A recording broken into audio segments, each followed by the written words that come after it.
Každý miluje animované filmy, mnoho z nás videlo svoj obľúbený príbeh viac než len jedenkrát. No tieto animované filmy nie sú len samotnými filmami, ukrývajú v sebe niečo tajomné a skryté, o čo mnoho z nás doteraz určite netušilo. Dnes je to teda top 5 skrytých odkazov nájdených v obľúbených animovaných filmoch. Ľadové kráľovstvo. Pokiaľ ste videli moje predošlé video, už musíte vedieť, že Rapunzel a Flynn sú postavy z filmu Na vlásku. Práve tento pár sa objavil vo filme Ľadové kráľovstvo v zábere, keď Anna otvára brany zámku. No okrem toho Elzu v deň jej korunovácie navštívila ďalšia Disney princezná. Áno, je to princezná Tiana z filmu Princezná a žaba. Otázkou však ostáva, kto je ten záhadný muž, ktorý ju doprevádza? Podľa všetkého to vôbec nevyzerá ako princ Naveen. Ale čo si o tom myslíte vy? Pravdepodobne budeš mať čo vysvetľovať, princezná Tiana.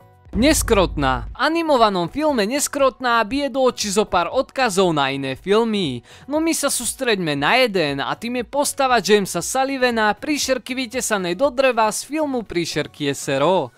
Jedna z najznámejších teórií hovorí o tom, že čarodejnicou z filmu Neskrotná je malé dievčatko Boo.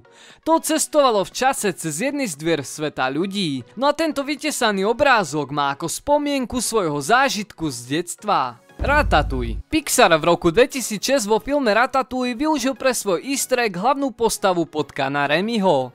Keď Remy unikal cez potrubia a prechádzal cez izbu, na stene sa objavil tieň, ktorý sa však na potkana absolútne nepodobá. Presne tak. Ide o odkaz na psa Daga z filmu Hore.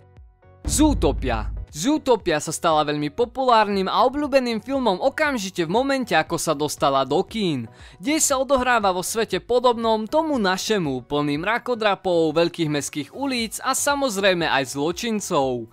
Kľúčovým rozdielom je, že tento svet je obývaný zvieratami. Keď sa Judy Hopkavá a Nick Wilde dostali do ulice pašerákov, pozastavili sa pri stánku plnom kradnutých DVD diskov. Nájdeme tu Big Hero 6, Wrangled, Ragged Rhino, no taktiež odkazy na filmy, ktoré v tú dobu ešte nevyšli, ako je Moana, Giraffic a Frozen 2. Ralph rozbito. Keď Ralph prechádza cez vstupnú stanicu do rôznych arkádových hier, môžeme si všimnúť hneď niekoľko postáv. Prvým je svetoznámy Sonic Hedgehog.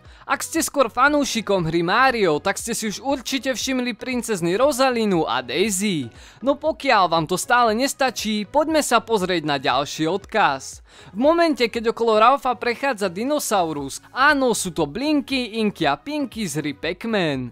Tento film obsahuje nespočetné množstvo iných príkladov na rôznych hrdinov svetoznámych hier. Ktoré ste si všimli vy? Ďakujem, že ste si pozreli video o 5 skrytých odkazoch v obľúbených animovaných filmoch. Ak sa vám video páčilo, určite hoďte like, odoberajte môj kanál a nezabudnite video zdieľať. To by bolo pre dnešné video všetko, ja sa s vami lúčim, čaute!